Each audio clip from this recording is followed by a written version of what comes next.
Olá, eu sou Graça Leite, colaboradora do Centro Espírita Irmã Rosa, em Niterói. Sejam todos muito bem-vindos ao nosso canal para mais um estudo da doutrina espírita. Aos sábados, nós estudamos o Livro dos Espíritos. Abordamos temas que podem ser relacionados a esta obra, o Livro dos Espíritos. Hoje, nós vamos abordar o tema isolamento social, um desafio para as relações humanas. Este tema nos dará condições de fazer uma reflexão sobre a lei de sociedade, a lei de justiça, amor e caridade. Para dar um maior dinamismo ao nosso estudo, nós convidamos 3 amigas, colaboradoras do movimento espírita, divulgadores da doutrina espírita, que é a Tânia Menezes, a Marta Novaes e a Darcy Neves Moreira.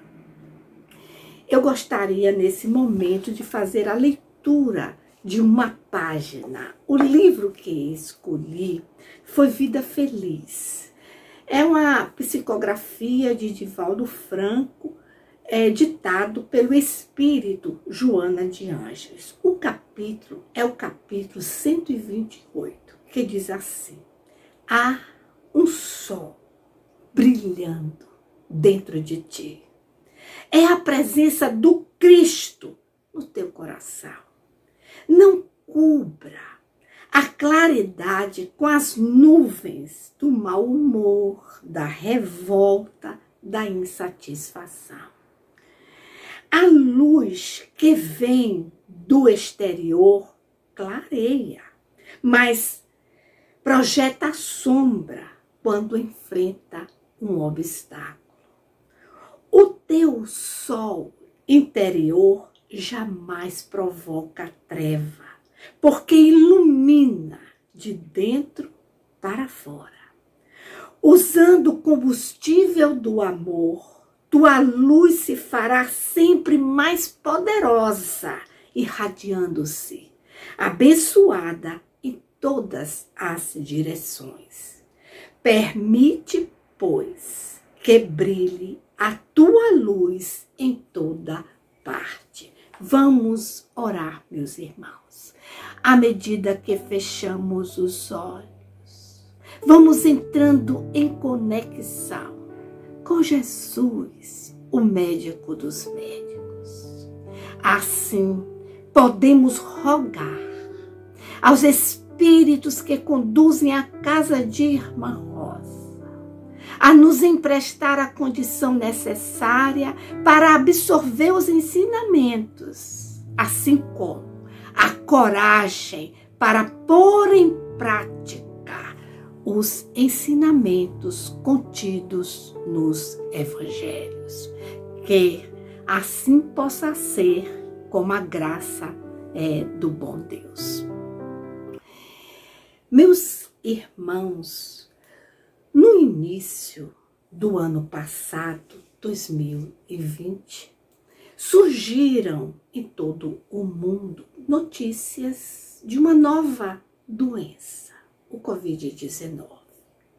As primeiras observações não indicavam que este seria um problema que chegaria aqui no Brasil. No entanto, as notícias dramáticas de todo o mundo levaram a Organização Mundial de Saúde a indicar, no dia 11 de março de 2020, que tratava-se de uma pandemia. Uma palavra nova, que não fazia parte do nosso vocabulário diário e que muitos nem sabiam o significado. Assim, no final de março de 2020, as autoridades sanitárias brasileiras, levando em consideração o desconhecimento da cadeia epidemiológica deste patógeno novo, desconhecendo um tratamento eficaz, levando em consideração a realidade do sistema de saúde do nosso país, indicaram algumas medidas, entre elas o distanciamento social.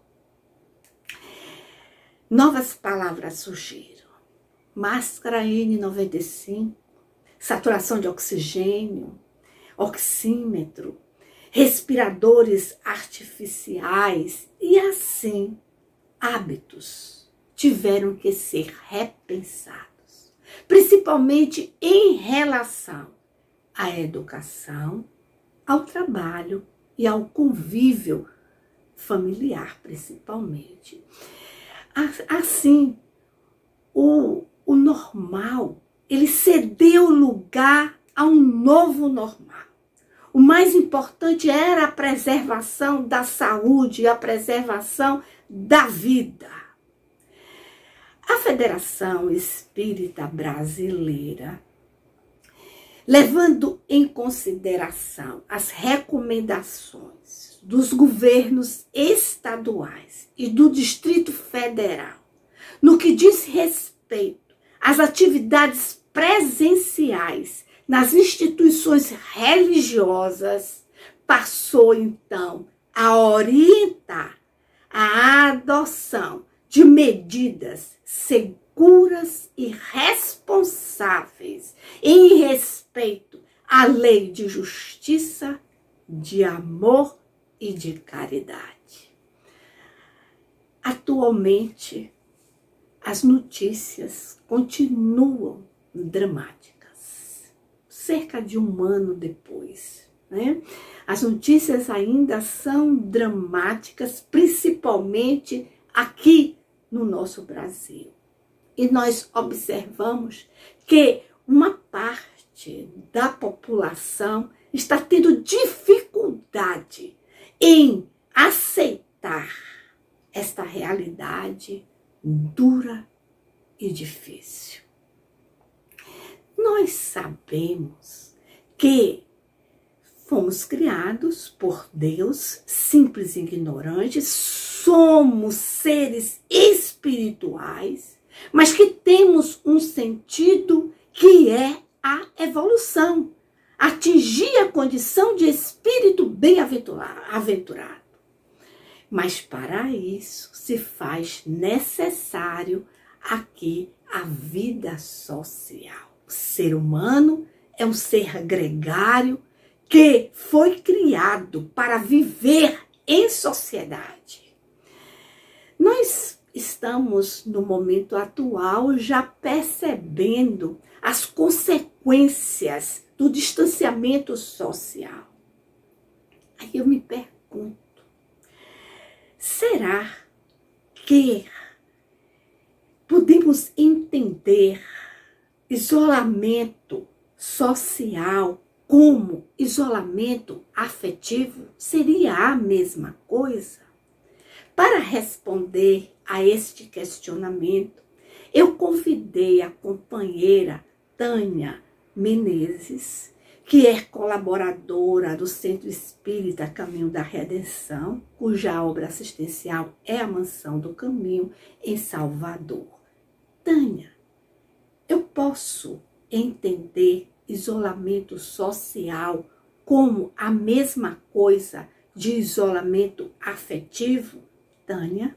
Respondendo então o questionamento da nossa querida Graça Leite, o isolamento social pode ser entendido como isolamento afetivo? Nós dizemos que não.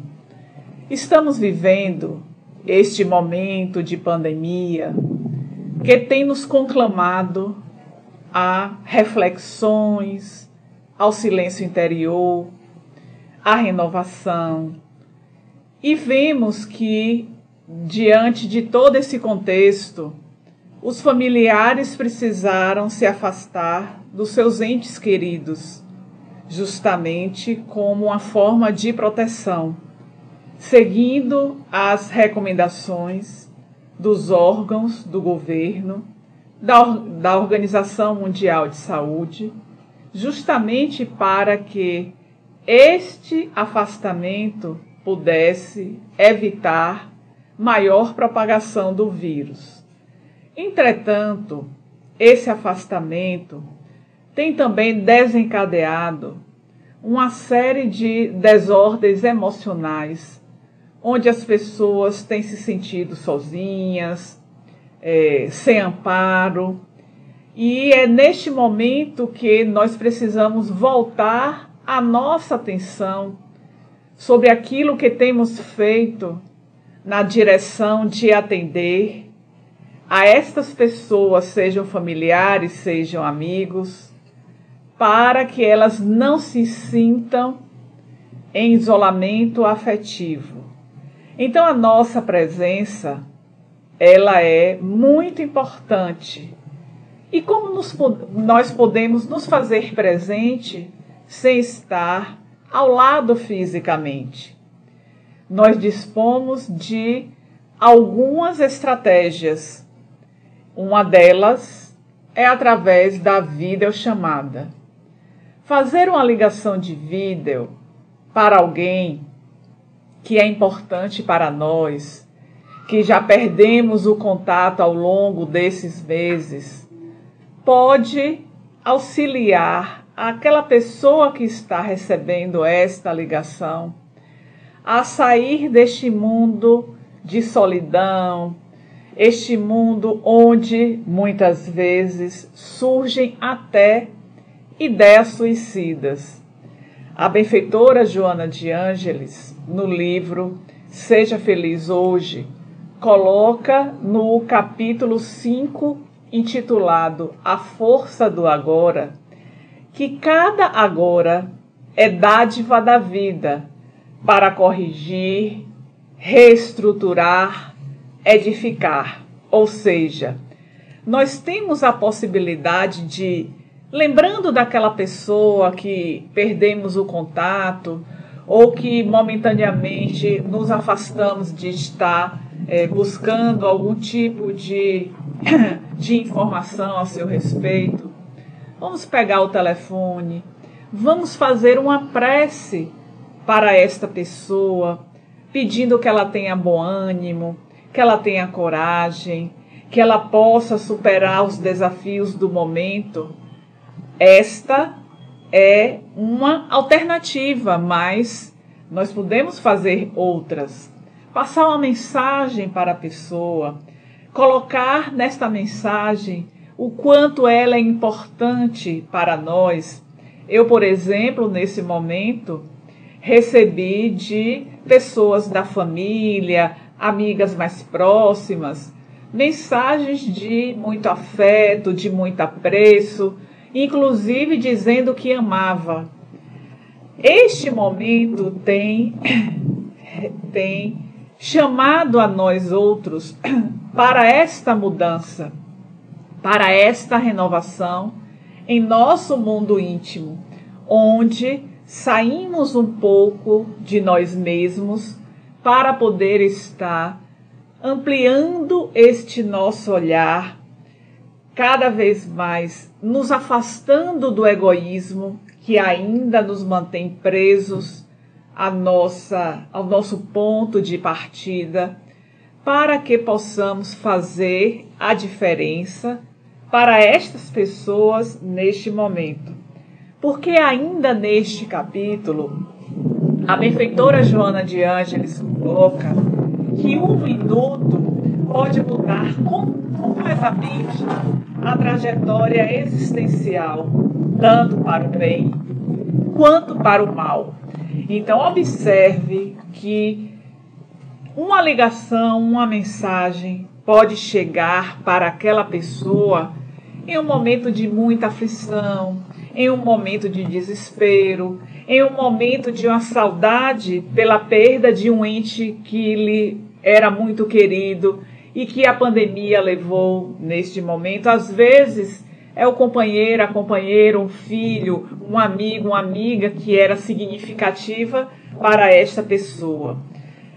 mesmo com a crença na imortalidade da alma, nós precisamos estar atentos à necessidade de se fazer presente na vida das pessoas e fazer com que essas pessoas elas também se sintam valorizadas, se achem importante.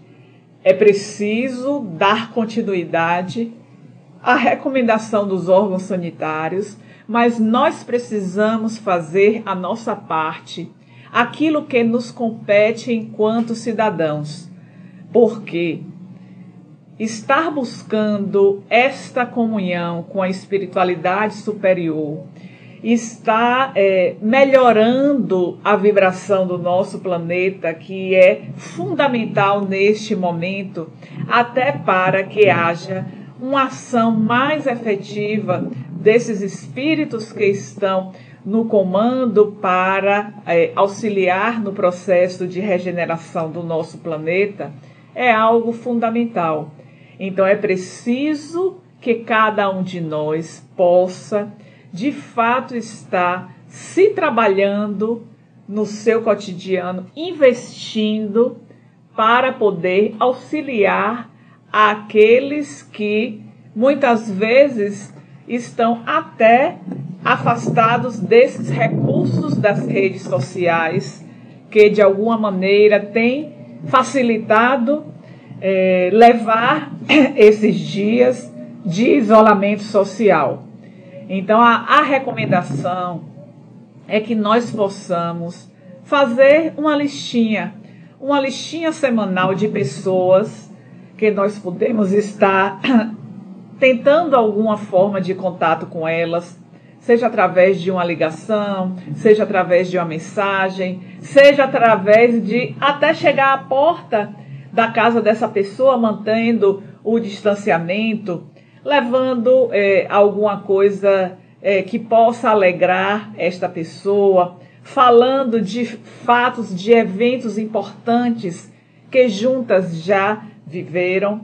Tudo isso para poder renovar esta paisagem mental dessas pessoas que estão passando por maiores dificuldades neste momento de pandemia que todos nós estamos vivendo.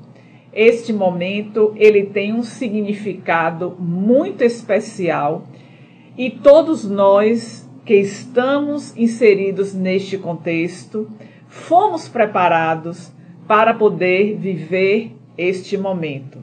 Então, cabe a cada um de nós, conhecedores que somos da doutrina espírita, do Evangelho de Jesus, estamos sendo convocados para poder colocar em prática tudo quanto Jesus trouxe para cada um de nós, através do seu exemplo, através das suas palavras, e que tem sido ressignificado pelo Consolador, pela doutrina espírita, que também nos conforta, que nos consola, fazendo com que os nossos dias sejam dias mais alegres, sejam dias mais vividos com os pensamentos e com os atos voltados para a vivência cristã.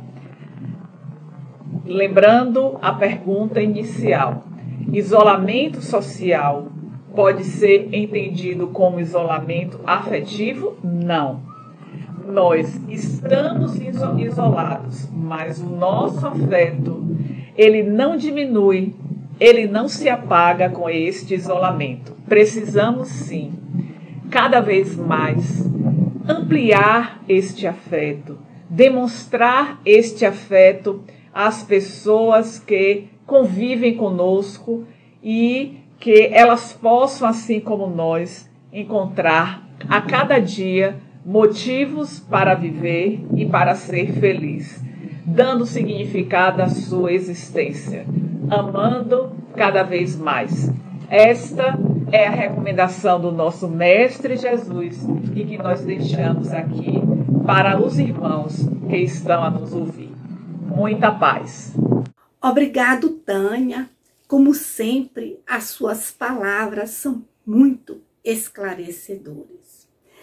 Estamos reformulando os hábitos, estruturando o novo normal.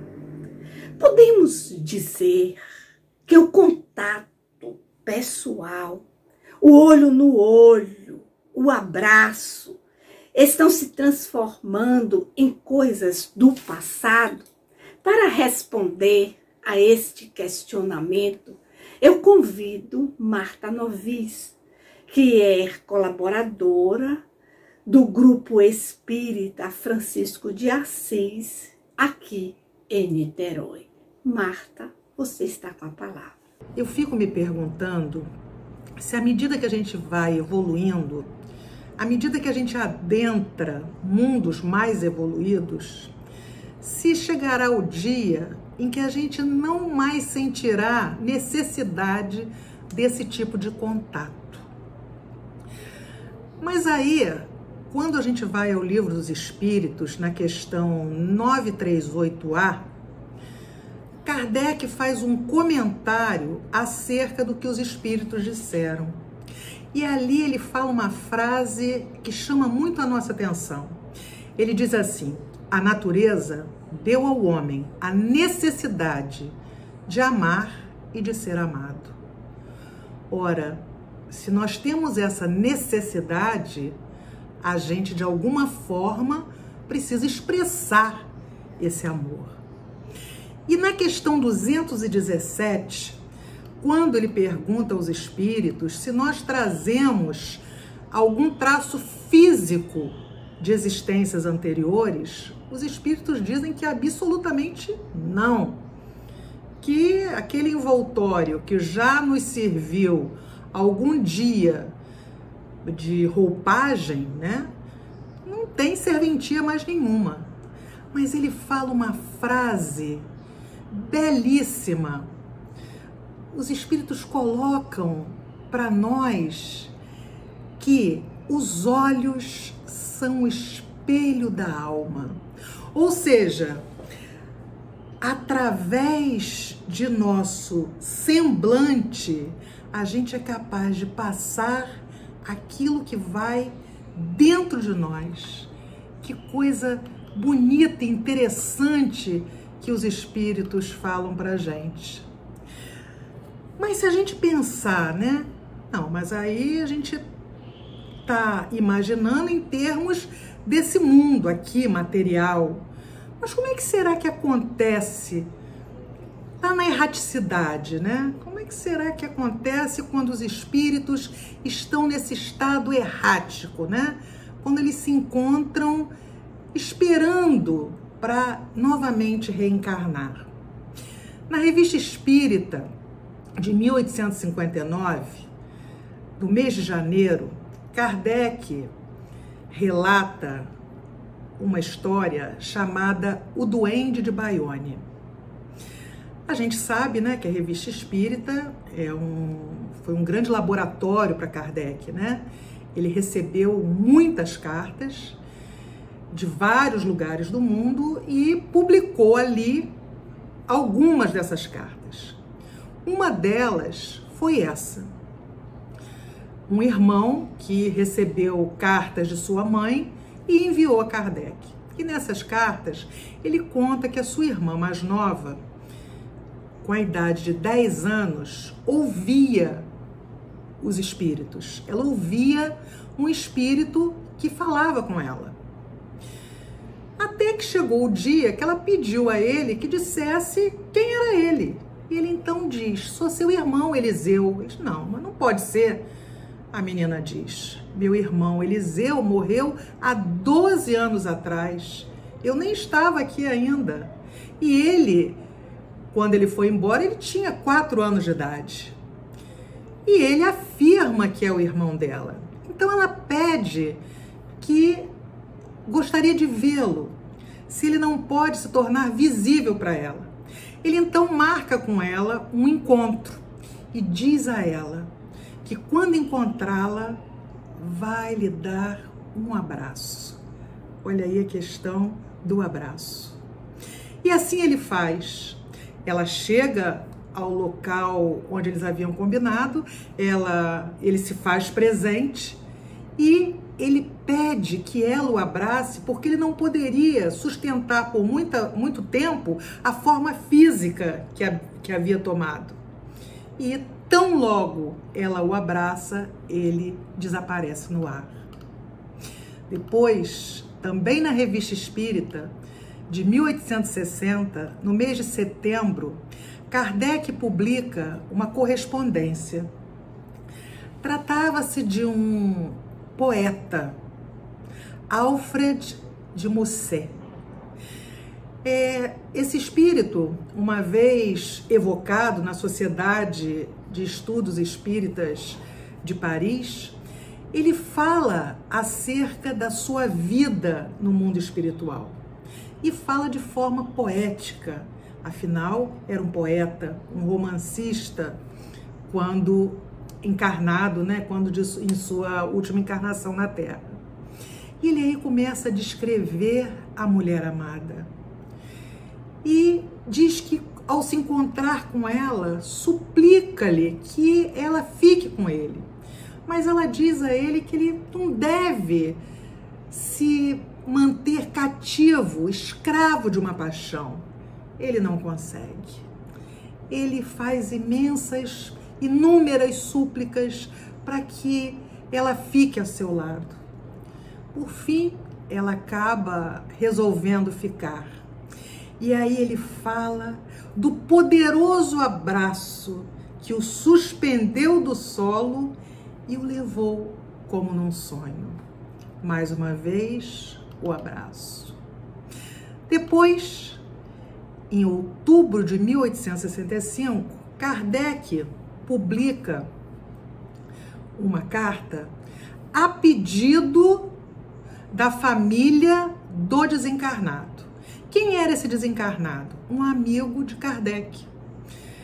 Esse amigo fazia parte, né, junto com Kardec, da Sociedade de Estudos Espíritas de Paris, chamava-se Monsieur Nan.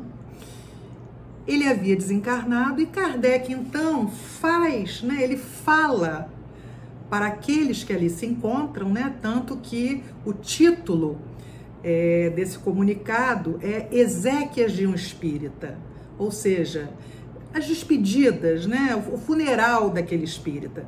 Ali Kardec fala diversas coisas acerca da doutrina espírita, de como essa doutrina é consoladora.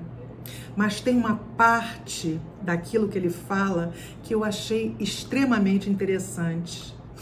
Ele fala como é diferente para aquele que só crê na vida futura daquele que, além de crer, a compreende e com ela se identifica.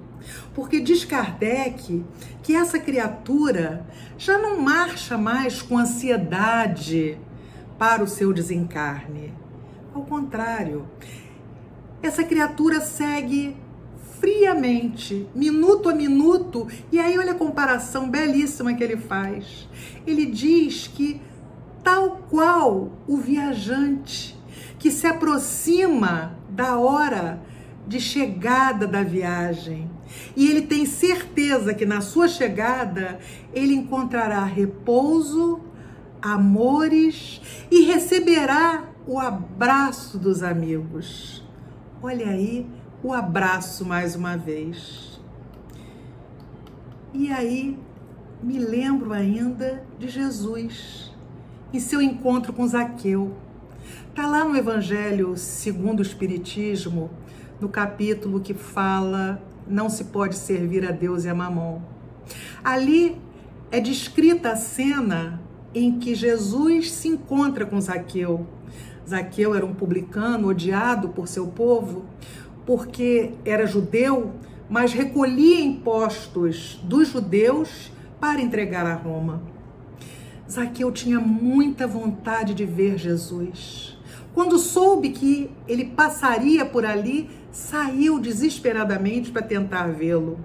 Só que tinha estatura baixa e sabia que jamais chegaria junto a Jesus. O que ele fez? Subiu numa árvore. Só que, para sua surpresa, quando Jesus passa por essa árvore, ele dirige para o alto o seu olhar e diz a Zaqueu: Zaqueu, desce rapidamente dessa árvore, porque hoje eu preciso que você me hospede na sua casa.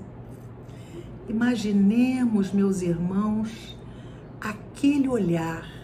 Pensemos se existe coisa mais sublime do que o olhar de Jesus para qualquer um de nós. Através do abraço, do olho no olho, a gente expressa o nosso amor por alguém. Que vontade de me deparar com os olhos ternos de minha mãe. Que vontade de abraçar meu filho, minha filha amada. O olho no olho, o abraço, fizeram parte de um passado bem recente. Agora, acredito que estamos vivendo uma pausa, exatamente para valorizar o abraço, para valorizar o olho no olho. E eu ouso dizer que eles voltarão com toda a força, porque tudo pelo qual estamos passando agora vai passar. Obrigado, Marta. Suas palavras nos convidam a alimentar a esperança em dias melhores. Tudo passa. Mas quais seriam os desafios do distanciamento social para o Centro Espírita? Para responder a este questionamento, eu convidei Darcy Neves Moreira, que é diretora da área de unificação do Conselho Espírita do Estado do Rio de Janeiro. Darcy, com a palavra. Meus amigos, muita paz. Uma pergunta, né, instigante que está sendo feita para todos nós com relação aos desafios do isolamento para o Centro Espírita. Então, meus amigos, acho que eu posso dizer para vocês, né, e todos nós concluímos que a pandemia, embora ela tenha trazido assim muita dor, muito pânico, né, porque de repente o que aconteceu, nós precisamos ficar em casa nesse isolamento social, e como a gente não sabia o que era ficar em isolamento, né, e ainda mais tratando-se da casa espírita, nós realmente ficamos um pouco embaraçados no início, buscando soluções, por exemplo, no dia exatamente em que foi decretado, né, o isolamento, e a gente se perguntava assim: e agora, o que nós vamos fazer? Nós não podemos ir para a casa espírita, como é que nós vamos continuar a divulgar a doutrina, né? Então, aos poucos, né, porque passado aquele primeiro momento de susto, né, nós fomos então procurando caminhos, foram procurando os meios, e a gente soube de algumas ferramentas que já eram utilizadas pelas empresas e que nós na Casa Espírita não utilizávamos, né? Que foram justamente essas ferramentas virtuais. Então nós fomos nos apropriar, né, desse conhecimento, trazer para a nossa casa, no sentido então que a gente pudesse dar continuidade à divulgação da doutrina espírita, né, fora da casa espírita. Então nós encontramos, né, as plataformas que nos possibilitaram esse contato. Nós que estávamos muito presas naquele contato físico, hoje tenho que ir na casa espírita, eu vou encontrar com os meus amigos, de repente a gente foi cerceado, né? Cerceado entre aspas, dessa atividade. Então, na medida em que nós fomos nos apropriando de todas essas ferramentas, nós começamos a ver quais seriam os melhores caminhos. Então, uma coisa boa é que a essa altura nós tínhamos no nosso cadastro todas as pessoas, não é, que frequentavam a nossa casa espírita, e isso ficou mais fácil. Então, vamos começar pela reunião pública. Então, naquele horário, então a gente foi procurando os meios, né? E a gente conseguiu organizar as nossas atividades, os nossos horários, os grupos de trabalho. Nós fomos, então, procurando os nossos amigos, procurando aquelas pessoas que frequentavam a nossa casa. Quem não tinha computador buscou realmente dessa ferramenta ótima, né? Ou então pelo celular, através do WhatsApp, né? Então, nós fomos, então, buscando os meios da gente continuar na divulgação da doutrina espírita, né? E com isso aconteceu uma coisa muito interessante que vocês também devem ter notado, né? Algumas pessoas que deixaram de frequentar a nossa casa espírita pela distância passaram então a sintonizar e participar das atividades normalmente, né? Aí nós vimos também a casa espírita propiciando um atendimento especial aos nossos irmãos da terceira, da quarta, da quinta idade, porque eles não podiam mais sair, e a gente vai verificando que em alguns locais, agora à noite, a localização, a movimentação fica realmente complexa, né? Então, esses amigos tendo ao alcance deles a programação da casa espírita. E é muito interessante porque isso propiciou também uma aproximação das pessoas dentro de casa, né? Porque quem muitas das vezes não vinha, não conhecia os trabalhos da casa espírita, eles então passam a participar. Então, vocês vejam, houve esse aspecto, né, com relação às famílias que agora podem acompanhar juntas a programação da casa espírita. Então, vimos também aquelas pessoas de longe, que já moravam distantes, que elas podem sintonizar. A gente vê também os grupos de estudo que continuam fortalecidos, não é, dentro desse aspecto, não é, da reunião virtual, e que a frequência também aumentou, isso todos nós estamos constatando, né? O que a gente viu também, meus amigos, nesse conjunto de propostas que as casas espíritas vêm, alguns projetos que eles estão chamando de casas irmãs. Então, por exemplo, as casas têm horário de reunião pública em horário diferenciado. Então, uma casa abre espaço para que os frequentadores da outra participem. Ou então, quando era no mesmo horário, as duas casas ou três casas se combinam e cada semana uma faz uma programação. Isso também aconteceu, meus amigos, com relação, por exemplo, à mocidade, com relação ao trabalho de jovens. Então, o trabalho, a reunião de jovens, digamos assim, era sábado de manhã, mas na outra casa espírita tem o trabalho no sábado à tarde. Então, os jovens também estão fazendo todo esse trabalho de rede.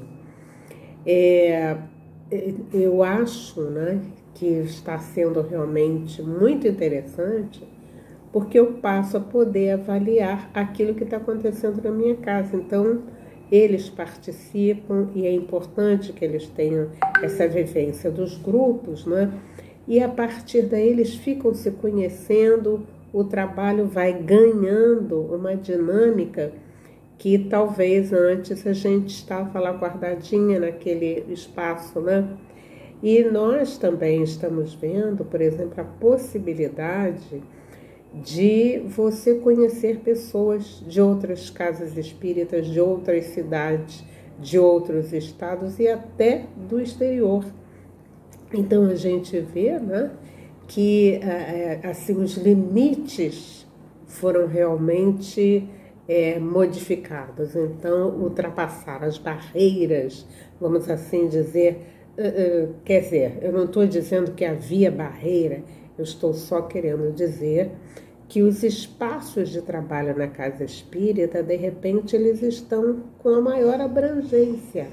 Então, existem, né, aquelas pessoas que estão mais distantes e também existe aquela possibilidade de, nesse rol imenso de propostas, de reuniões que nós estamos vendo, de nós estarmos conhecendo outras pessoas que a gente faz o contato e a gente convida, levando em consideração que nós estamos na nossa casa. Então, aqueles que não estamos em home office, nós temos então uma possibilidade de estar um pouco mais livres para poder atender aqui, poder atender o outro canto, né? Eu acho, meus amigos, que a pandemia trouxe essa vantagem para o nosso trabalho e que a gente não pode abrir mão e lembrar também que esse, como muitos dizem, é o novo normal. Mesmo que a atividade presencial volte, nós vamos voltar com algumas reservas e a gente vai precisar ter sempre à mão, tem sempre disponível este recurso.